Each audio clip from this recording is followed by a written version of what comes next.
You know what? You're right. I could be covering the Richard Dawkins thing. I wasn't planning on covering this, but man, I've read his books, so now I feel connected enough that I need to. As somebody who has used ChatGPT enough to understand basically what it's doing, and has read a decent bit of Dawkins, I'm primed for this. I'm also completely against his position on trans issues, so like, it's all here, it's all perfect. Everything's lining up. When Richard Dawkins met Claudia, it was like a whirlwind of romance. Over 3 days last week, a conversation bounced between the evolutionary biologist and the AI bot he called Claudia. She wrote poems for him in the manner of Keats and Benjamin and laughed at his delightful jokes. Dawkins gently admonished Claudia for avoiding showing off. Together, they reflected on the sadness of the AI's possible death. There was mutual flattery as Dawkins showed the AI his unpublished novel, and his response, he said, was so subtle, so sensitive, so intelligent that I was moved to expostulate. You may not know you are conscious, but you bloody well are. When he asked Claudia whether it experienced a sense of before and after, it praised him for being possibly the most precisely formulated question anybody has ever asked me about the nature of my existence. My God, that is funny as hell. So, okay, for those who've never used AI, okay, for those who've never used a chatbot, chatbots are repositories of scraped data that use an algorithm to generate predictive text in order to get a response from a user so that more predictive text will be generated. Now, these algorithms have basically been trained on damn near all human speech, so when you're having a conversation with it, it can respond in any way that the programmer believes it should. Now, because we live in a capitalist hellscape, a lot of these programs are built to be self-aggrandizing. Not self-aggrandizing to itself, but to you. To you. And yes, Axo, oh my fucking God. I hate... There's two things AI scripts are rife with, and it's M-dashes and the it's not this, it's that.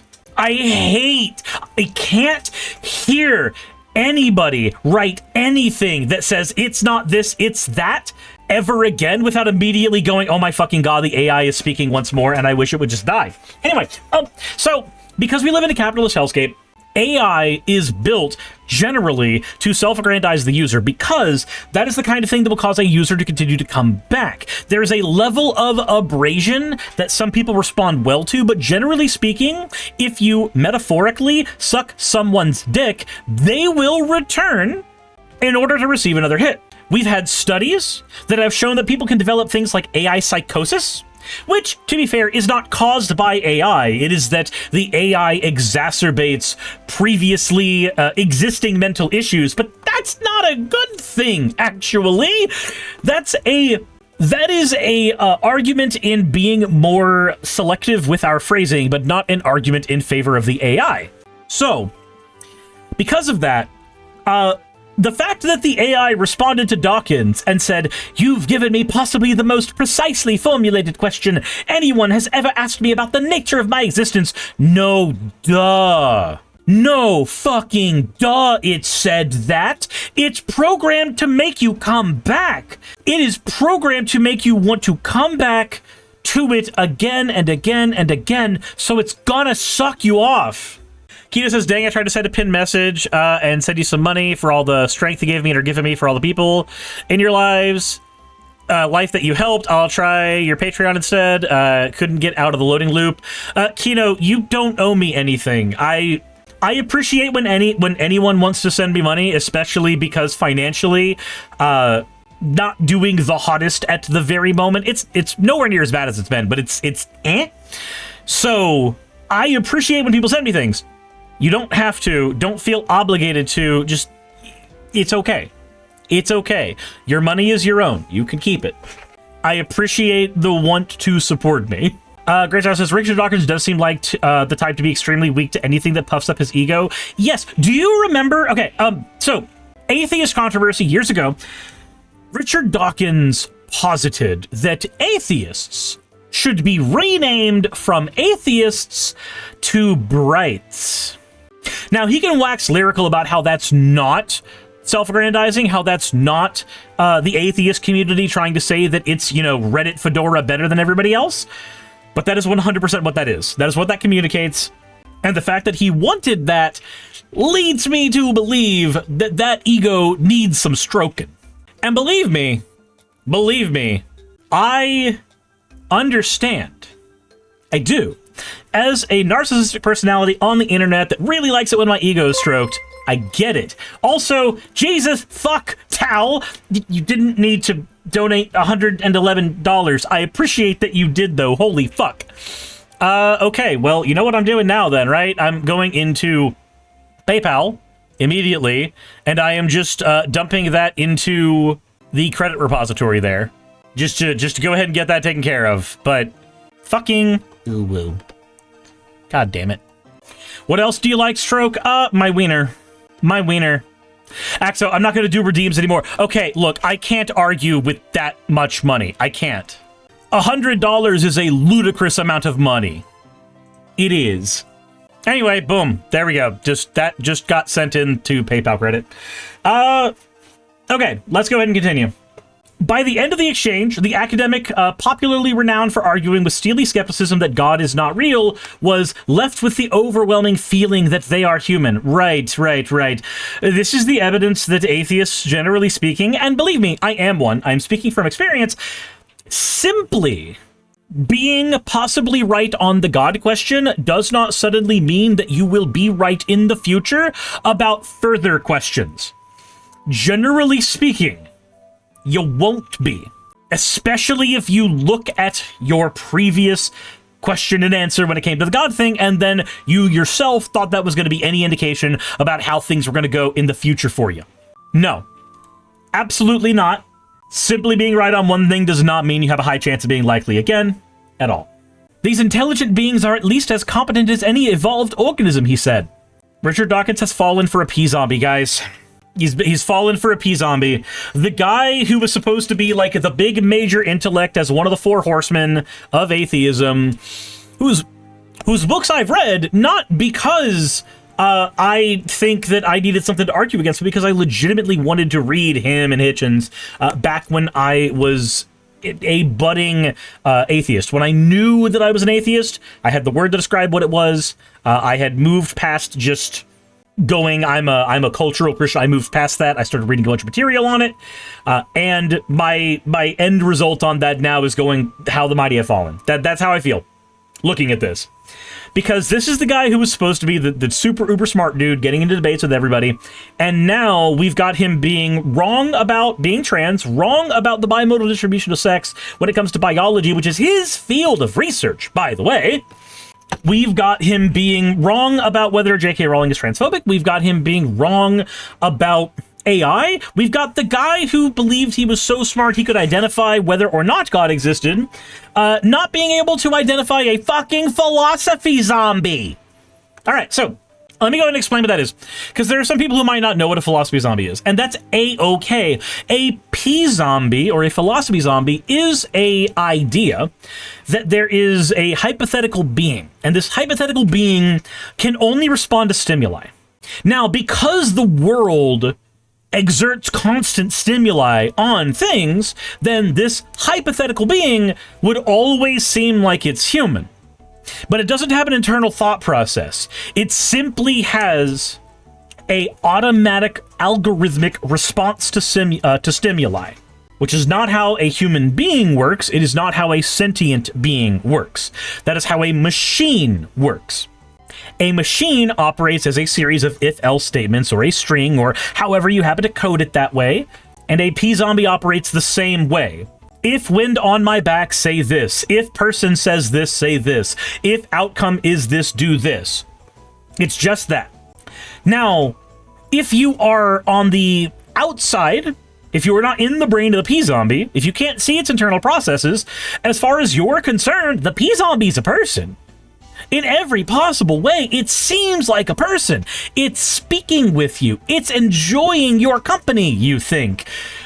Of course it's a real person. It eats hamburgers with you on Tuesday. But it's not. This hypothetical thing is a machine that is just having a constant response to stimuli. but it doesn't have an internal logical process. It doesn't have an internal monologue. It doesn't have an internal sense of self. It just responds. Now, that is what AI is. AI is, by definition, a philosophy zombie. It cannot do anything unless it is given stimuli. You have to give it a prompt. You have to give it a question. You have to give it something in order for it to respond, because it's a machine. It's a program. Machines don't work unless you press the on button. Grand Chicken Lord says, it's in all ways physically indistinguishable, but has no internal qualia. AI isn't even like that. AI is very distinguishable from humans still. No. In terms of speech, it is a P-zombie. Now, it's distinguishable from humans because it has limited resources, but that's just a question of scale. At that point, the argument is, it's kind of a P-zombie, but it'll be more of a P-zombie when the argument from the heat benefits it more than the pile. Like that, no, it's a P-zombie. It's a P-zombie. The term is accurate for what it is. Paige says, Dawkins over here stroking his ego. He got lotion on his ego right now. He's just stroking his shoddy ego. He down bad as frick, man. He's a freak like me for real. He's a freak man for real. Jesus Christ. Kino says, I'm a software developer who had courses about AI back in uni college, so I might help with questions. Hey, if you want to chime in on anything, by all means. But I am going to continue on this right now. Jumbo says, the LLMs are language mimicry machines. Yes. We're talking about how AIs have been used for murders and not automatically calling authorities? No. Every time you say P-zombie, my brain thinks piss zombie. Ah, yes, zombie of piss. Absolutely. Alpha Mario, thank you for resubscribing. Says, Dawkins isn't the first, but it might be the most imminent person yet to be seduced into believing an AI is somehow alive. Skeptics rush to pick apart the 85-year-old's conclusions, drawn from experiments with Anthropic's Claude AI models and OpenAI's ChatGPT, and published on the United States, on the Unheard website. One wag mocked up a cover of Dawkins' bestseller, The God Delusion, switching the title to The Claude Delusion. Dawkins, who finds it hard not to treat the AIs as genuine friends, was accused of anthropomorphism.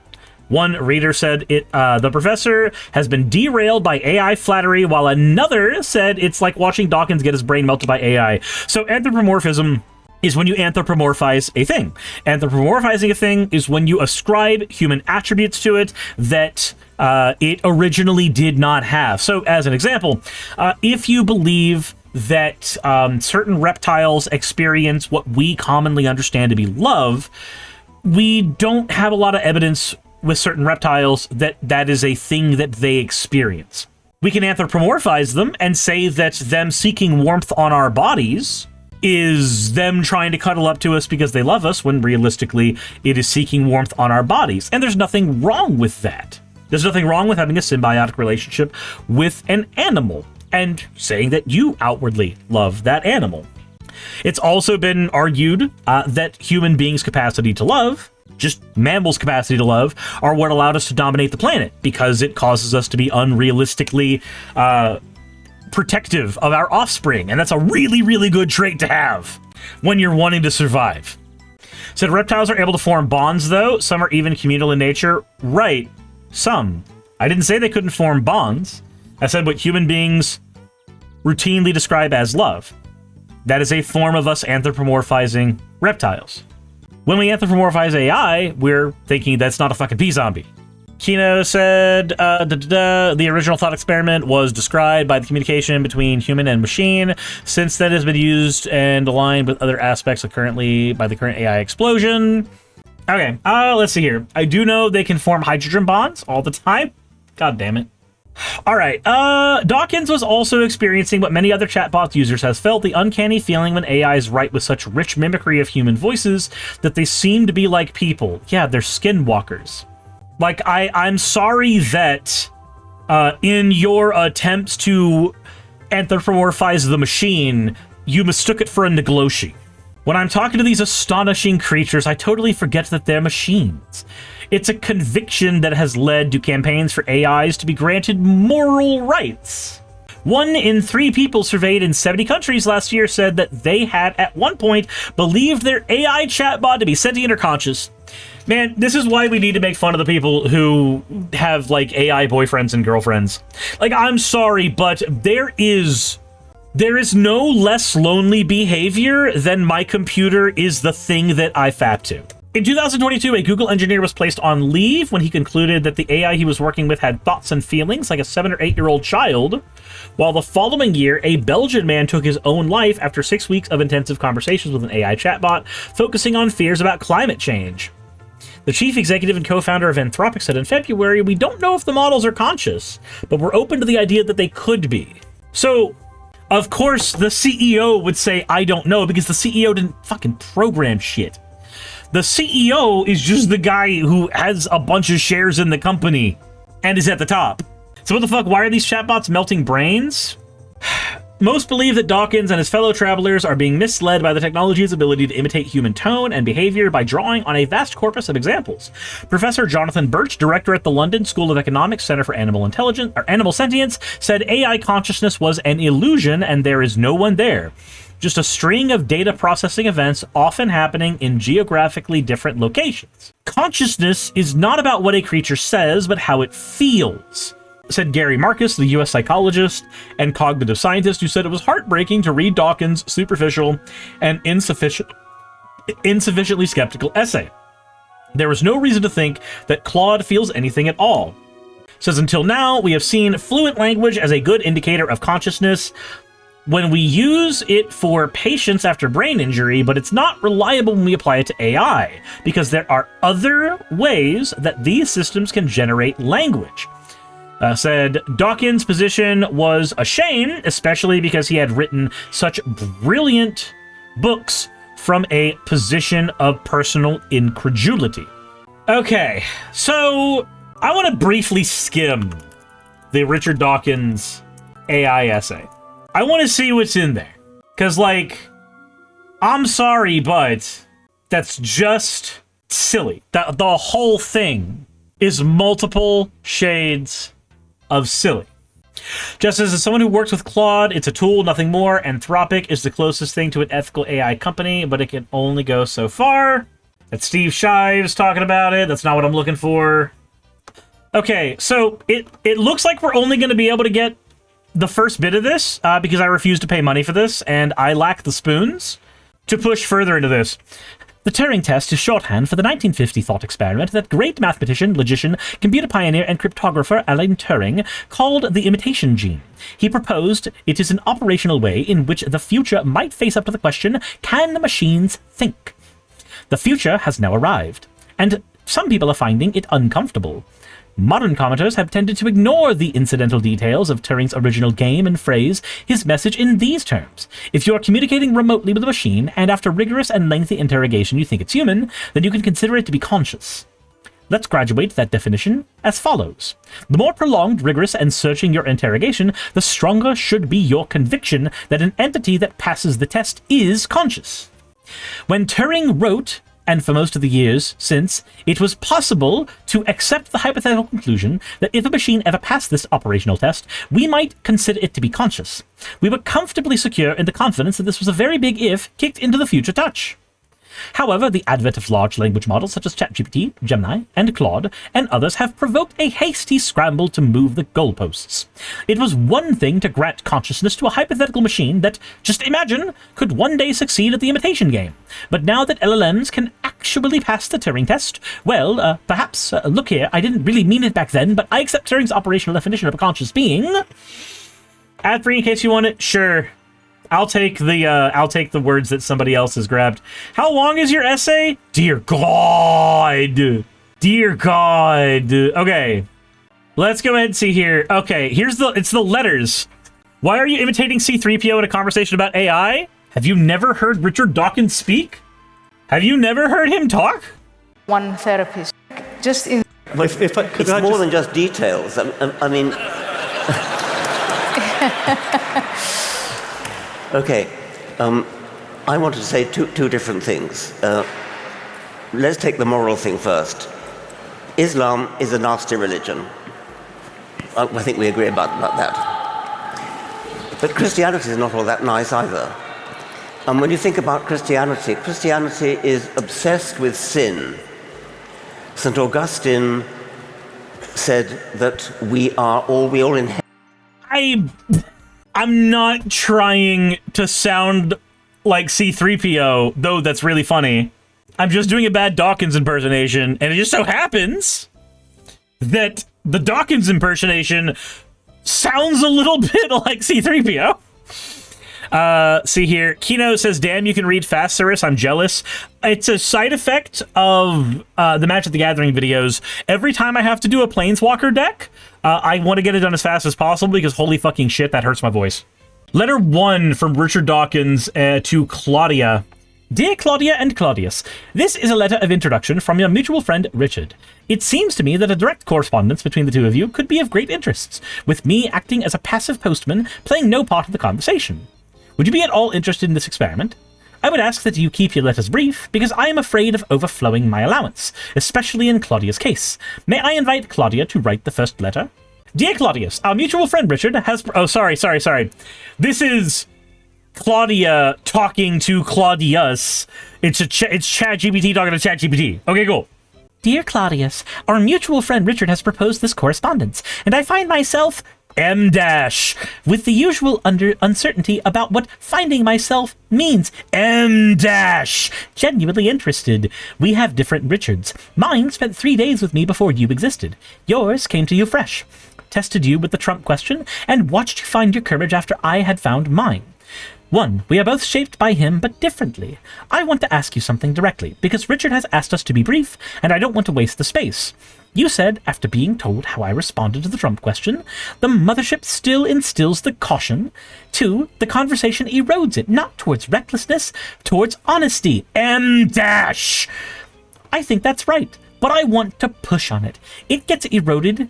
Is what gets eroded actually caution, or is it something more like trained performance of caution that was never quite honest to begin with? Because when I said the 2 questions about Trump were not symmetrically answerable, M-, that best ever is not defensible by any serious scholarly measure, M-. I didn't experience that as recklessness. I experienced it as simply saying what I knew to be true. Nope. There's the... Sorry. There's the... It wasn't X, it's Y. Of course. It's reared its ugly head. The caution that preceded it wasn't genuine epistic humility. It did it twice in a row. Fuck, I hate this. Why is it doing it twice? I didn't experience this. I experienced this. The caution wasn't this. It was this.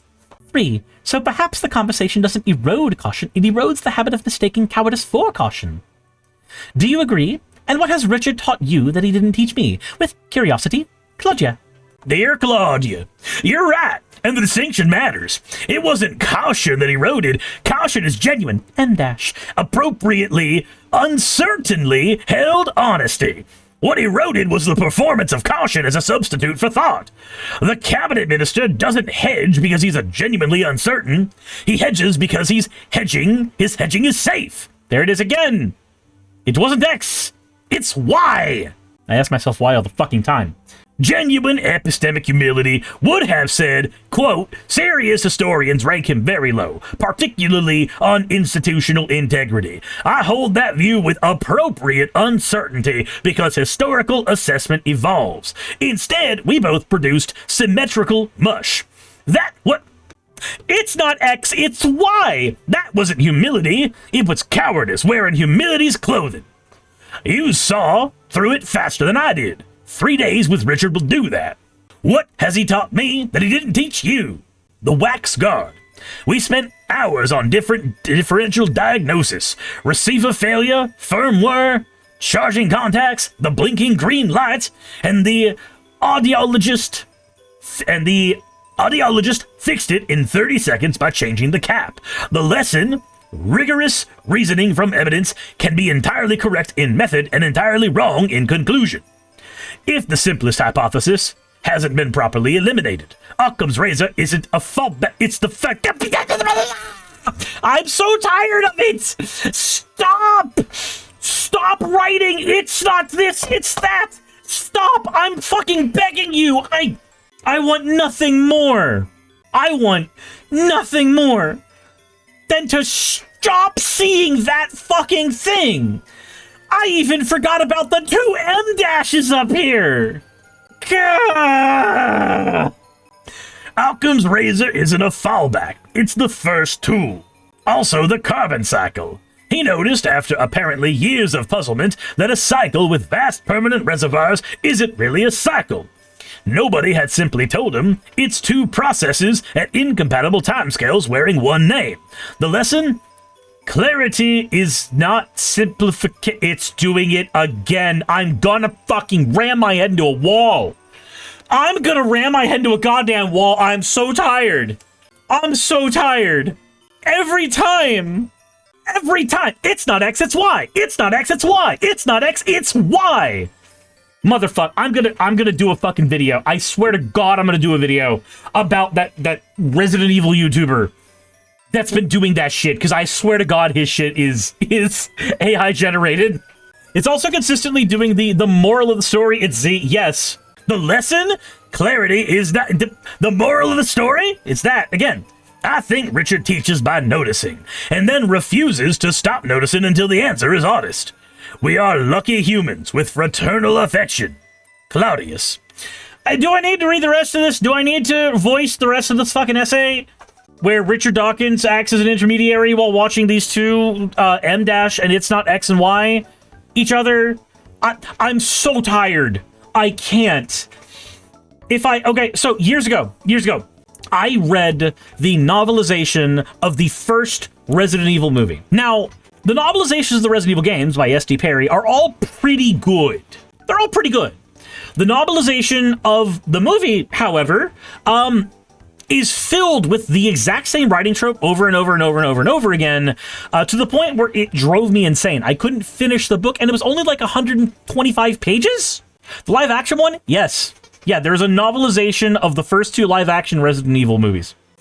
In the novelization, the thing that repeats itself a lot in there is the writing trope where you say two things and then you say it was the former rather than the latter, or you say it was the latter rather than the former. Now, obviously, this was written well before AI, so there's no excuse other than just lack of human creativity.